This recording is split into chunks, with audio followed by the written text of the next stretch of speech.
नमस्कार सभी को। स्वागत है कक्षा 12 की हिस्ट्री की ऑनलाइन क्लास के अंदर। हिस्ट्री में हम तीसरा पाठ पढ़ रहे हैं, बाह्य आक्रमण और आत्मसातीकरण। उसी के अंदर हमने शकों को पढ़ा। शक कहाँ के निवासी थे और किस प्रकार उन्होंने भारत के अंदर प्रवेश किया। तो हमने शकों की 5 शाखाओं को जाना जो भारत के विभिन्न कोनों के अंदर जिन्होंने अपने साम्राज्य को स्थापित किया था। अब पांचों शाखाओं के बाद हम शकों के सबसे महान और शक्तिशाली या महाप्रतापी शासक के बारे में जानेंगे कि वो शासक कौन था। तो हम जानते हैं शकों का महान या शक्तिशाली या महाप्रतापी जो शासक था वो था रुद्रदामन। ठीक है, शक शासक रुद्रदामन, जो कि आपके लिए इम्पोर्टेंट भी है और आपके इसमें प्रश्न भी आता है बोर्ड एग्जाम में, जिसका समयकाल माना जाता है 130 से लगाकर 150 ईस्वी तक का रुद्रदामन का। हम इसके बारे में जानकारी अर्जित करते हैं। देखिए कि रुद्रदामन का शासनकाल कैसा रहा या उसकी प्रांतीय व्यवस्था कैसी थी, उसके समय में क्या क्या उपलब्धियां उसने जो है अर्जित की थी और इसके साथ में उसका व्यक्तित्व कैसा था, तो उसके बारे में हम इन पॉइंट्स के माध्यम से जानेंगे। देखिए, रुद्रदामन के जो पिता का नाम था जयदमन। ठीक है, यानी रुद्रदामन है वो जयदमन का पुत्र था। अब शकों की 5 शाखाएं थी भारत के अंदर, विभिन्न कोनों पर विद्यमान थी या कह सकते हैं कि विभिन्न भागों में विद्यमान थी। और उसमें जो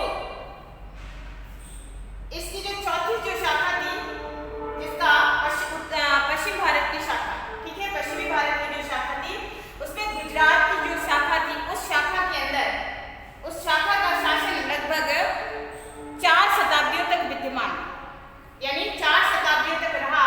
और इस शाखा ने यानी पश्चिम भारत का जो प्रदेश था, जो शकों की जो शाखा थी, इस शाखा ने 400 शताब्दियों तक शासन किया। साथ ही साथ यहाँ पर जो गुजरात है या अरब सागर पास में पड़ने के कारण विदेशी व्यापार या माल की आवाजाही भी रही, जिसके कारण विदेशी व्यापार उन्नत रहा और बंदरगाह होने से ये जो प्रदेश था वो बहुत ही जल्दी ही कह सकते उन्नत या समृद्ध है वो हो गया था। और रुद्रदामन के समय में इसने काफी उन्नति की या काफी प्रोग्रेस की। और रुद्रदामन ने यहाँ पर यानी इस समृद्ध व्यवस्था के तहत रुद्रदामन ने यहाँ पर चांदी के सिक्के चलाए अपनी शासन व्यवस्था के दौरान। और अगर हम रुद्रदामन को कहें कि ये शकों का महान और प्रतापी शासक था, तो बिल्कुल भी इसने जो है कह सकते हैं कि कोई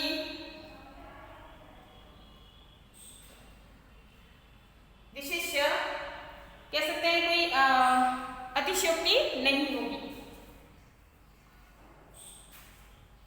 रुद्रदामन के शासनकाल से या रुद्रदामन की स्थिति के बारे में जो सर्वाधिक जानकारी जो हमें मिलती है वो मिलती है हमें जूनागढ़ अभिलेख से, जो कि गुजरात के अंदर स्थित है जूनागढ़। और जूनागढ़ अभिलेख से हमें रुद्रदामन की उपलब्धियों की जानकारी मिलती है। ये अभिलेख जो है शक संवत 72 ईस्वी में लिखा गया था। उसने सुदर्शन झील का जीर्णोद्धार करवाया। सुदर्शन झील जिसका निर्माण है वो चंद्रगुप्त मौर्य के सौराष्ट्र प्रांत के गवर्नर पुष्यगुप्त के समय में इसका जो है वो निर्माण हुआ था। लेकिन रुद्रदामन के समय में अतिवृष्टि के कारण, अतिवृष्टि यानी अत्यधिक बारिश के कारण जो ये सुदर्शन झील थी उसका बांध है वो टूट गया और उसके अंदर दरार आ गई। दरार आने के कारण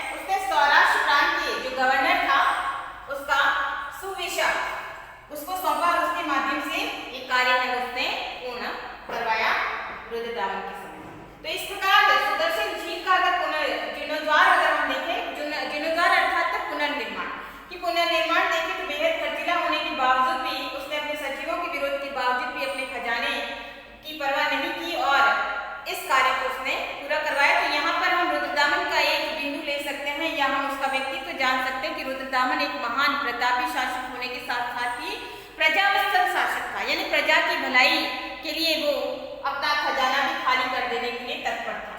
तो यहाँ पर उसकी दयालुता या उसकी जन कल्याणकारी भावना है वो दिखाई हमें देती है। अब आता है उसका साम्राज्य विस्तार, यानी रुद्रदमन का साम्राज्य कहां से कहां तक फैला हुआ था। तो साम्राज्य विस्तार में देखें तो उसका साम्राज्य काफी विशाल था।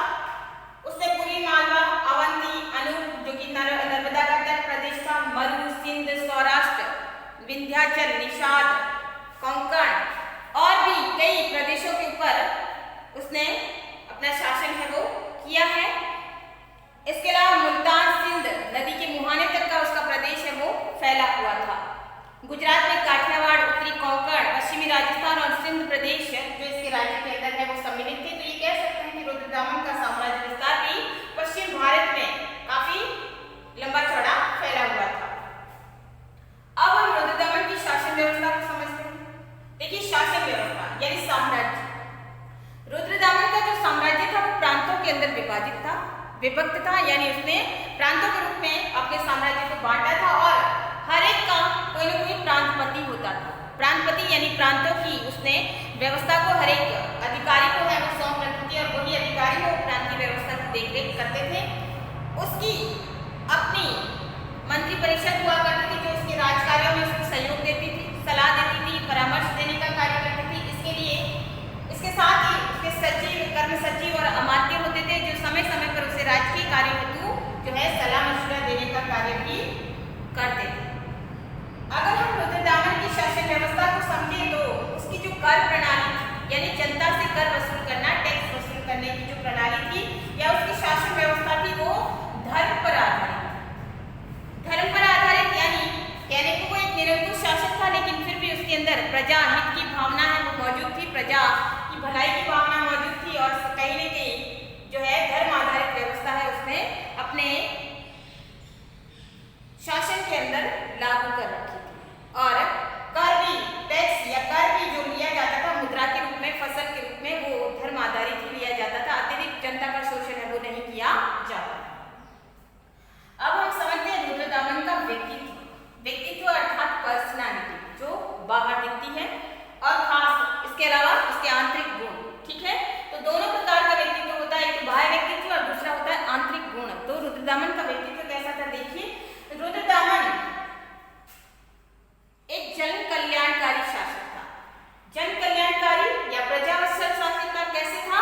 क्योंकि अगर हम सुदर्शन झील का पुनर्निर्माण देखते हैं, पुनरुद्धार देखते हैं तो उसने प्रजाहित की भावना है उसके अंदर, इसके माध्यम से दिखाई देती है कि उसने अपनी खजाने की परवाह नहीं करते हुए इतना महंगा खर्च है वो उठाया और सुदर्शन झील का पुनर्निर्माण है वो उसने करवाया था। ठीक है, कि सबसे पहले अगर हम सुदर्शन झील को देखें तो सबसे पहले जो है इसका जो निर्माण, जो प्रथम निर्माण है वो सुदर्शन झील का जो करवाया था चंद्रगुप्त मौर्य के सौराष्ट्र प्रांत के गवर्नर पुष्यगुप्त ने। फिर इसका पुनरुद्धार है या पुनर्निर्माण है वो करवाया है रुद्रदमन ने। और दूसरी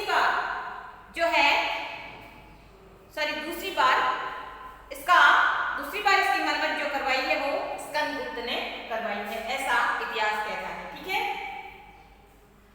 फिर दूसरा गुण उसके अंदर देखें तो शरणागत की रक्षा करने वाला, यानी कि अगर कोई उसके राज्य में शरण के लिए आ जाता था या कह सकते हैं कि अपनी जान बचाकर इसकी शरण में आ जाता था तो वो प्राण जाए पर वचन न जाए वाली बात थी कि वो शरणागत की रक्षा करने वाला शासक था। इसके साथ ही वो एक योग्य योद्धा था, योग्य सेनापति था और शस्त्र और शास्त्र में निपुण था। शस्त्र और शास्त्र यानी वो संस्कृत को बढ़ावा देने वाला यानी शास्त्र निपुण, और शस्त्र यानी हथियार चलाने में या जो कह सकते हैं कि भाला, कृपाण, विभिन्न प्रकार के औजार उपकरण चलाने में भी वो माहिर शासक कह सकते हैं। और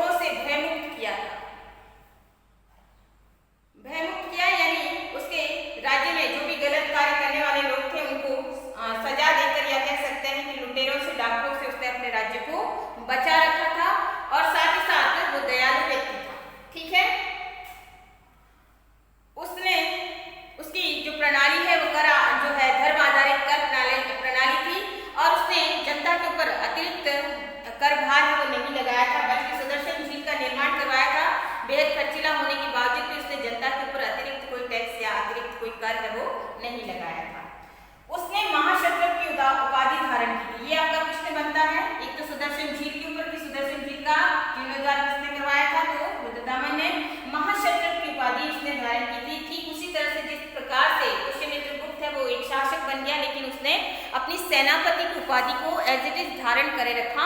ठीक उसी प्रकार से जो है ये भी शासक बना था, लेकिन उसने महाक्षत्रप की उपाधि है वो धारण करके रखी।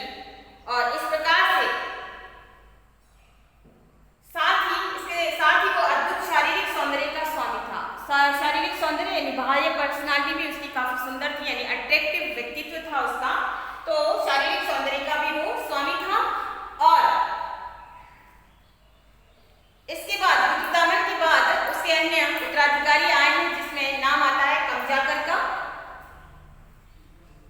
और उसके उत्तराधिकारी के रूप में दामजात का नाम आता है।